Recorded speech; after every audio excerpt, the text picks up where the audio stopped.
Let me begin with words of gratitude.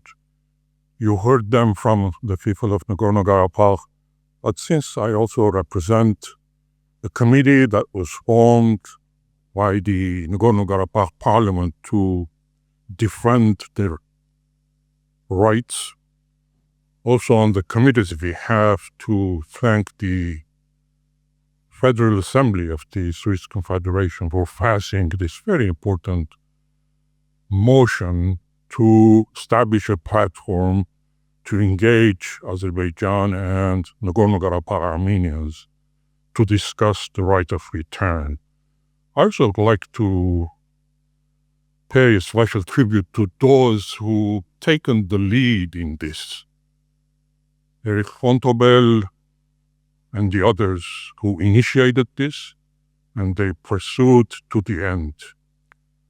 And I also would like to thank the 19 members of the Swiss Parliament who joined this committee, showing their commitment to pursue this particular matter to the end. I also would like to thank people outside the Parliament, our Swiss Armenian compatriots and non-Armenians who have worked with their elected representatives so that the motion passes. And last but certainly not least, I want to thank CSI, John, Joel, Simon, for their unwavering commitment to the cause of Nagorno-Karabakh and also for organizing this meeting today.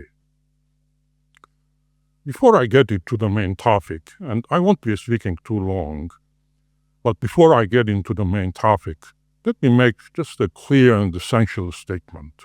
I think it matters. More than 120,000 Karabakh Armenians who were forced out of their homes and land almost more than a year ago,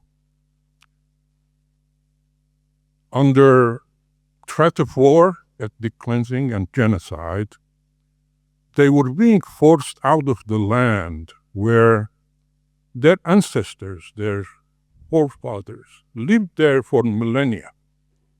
They were forced off a land, a territory, which has never been part of independent Azerbaijan. Not during the 1918, 1920 First Republic times, where Armenia and Azerbaijan were independent republic, nor at the moment of the collapse of the Soviet Union. Because right at that time, the people of Nagorno-Karabakh conducted referendum and they decided to secede from the Azerbaijani Soviet Socialist Republic. The only period that that territory has been within Azerbaijani jurisdiction was under the Soviet period. And ironically, Azerbaijan, through its new constitution, has declared that Soviet period to be a period of annexation, a period of occupation. And they declared everything that has happened during that time was null and void. But yet, they consider those Soviet arrangements, configurations to be sacrosanct. And this contradiction truly was at the core of this conflict, and it continues to remain. Look, the reason I brought this up, not to dwell on the past, but simply to make the point that Nagorno-Karabakh people's demand and claims are not elusive, are not unfounded, are not unreasonable. They are grounded in history, legality, and justice. Having said this, let me also emphasize that the people and leadership of Nagorno-Karabakh are very pragmatic. Today, they acknowledge and recognize the existing dynamic between Baku and Yerevan. They have no intention to challenge the new geopolitical situations. They simply want to go back to their homes, to their lands. They want to reinstate their former lives. That's their demand. Don't look at their demand as a political demand. It's a human demand. And this issue certainly needs to be addressed. On November 17, 2023, International Court of Justice, as you heard, ruled that Azerbaijan must ensure the safe and dignified return of the Armenians of Nagorno-Karabakh. It also ruled that that return must be guaranteed so that those people will feel safe on that territory.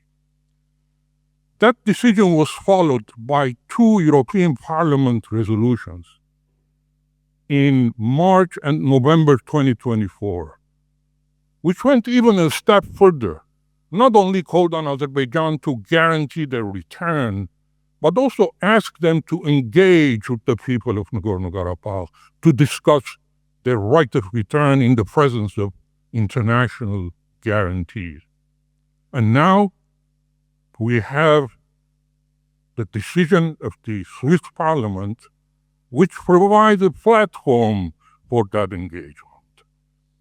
This is an interesting legal evolution from demand of safe return to engagement and providing a legal platform where the two sides can engage. Clearly, not only an international consensus is emerging on this issue of the right of return, but also a mechanism is being emerged where the sides can engage. Look, even Azerbaijan is on record at the highest level in the mouth of their president that yes, Nagorno-Karabakh Armenians can return. Now the question arises, how, when, and under what conditions? Look, the international law is unequivocal. People cannot be made to return to conditions of fear and discrimination. And the fear and discrimination is not theoretical today on that territory. It exists, it's there, and it's visible. Look, as we speak, Azerbaijan holds hostage the former political military leadership of Nagorno-Karabakh. They're now behind bars through made-up charges, criminal and terrorism. Really? These people are criminals? These are the very people that successive Azerbaijani foreign ministers in my presence have sat with them to negotiate the future status of Nagorno-Karabakh. These are the same people who are behind bars these days in Baku, that the OSCE mandated Minsk group mediators have sat with them in my presence to negotiate a peaceful resolution to the Nagorno-Karabakh conflict. And now they're behind bars and there is this international silence. Yes, there is environment of fear, discrimination. There's also this clear and persistent pattern of erasing Armenian history and memory on that territory.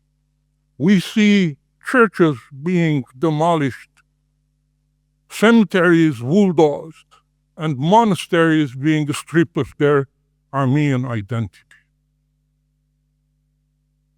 The task today before us is to ensure that any future possible return can be consistent with international law in all its forms, including human rights law, humanitarian law, and law of non-discrimination. These are the conditions that need to be created. And this platform, this forum that is suggested by the Swiss Parliament, precisely what it intends to do, to create that environment. At the Swiss government, at the executive level, simply need to put its good offices to set up a table around which the main actors can sit and discuss precisely the conditions under which the return in the future may happen. Indeed, this could be Swiss peace initiative for Nagorno-Karabakh. And Switzerland, with its long-standing reputation for neutrality, discretion, and empathy, is uniquely positioned to lead this process. Look, I don't know if there's anyone from the executive branch, I doubt, but I know that the federal government, the Federal Office of Foreign Affairs, is reluctant and hesitant to push this process or put it in action. We very carefully listened to the two statements before the vote on the motion, both in the National Assembly and National Council and Council of State, where the foreign minister made the statement. We very carefully listened to the content of his statement. Yes, we understand the cautious approach of the Swiss government. We know the Swiss government has never recognized the former authorities of Nagorno-Karabakh. We respect their position to avoid any unforeseen diplomatic consequences. But this forum that is being suggested is not about taking sides. It's not about giving legitimacy to one side over the other. It's simply about making a space, a neutral, principled space, where silenced voices can be heard, where Azerbaijan and Armenians of Nagorno-Karabakh can sit down and find a way forward, a way home. Thank you.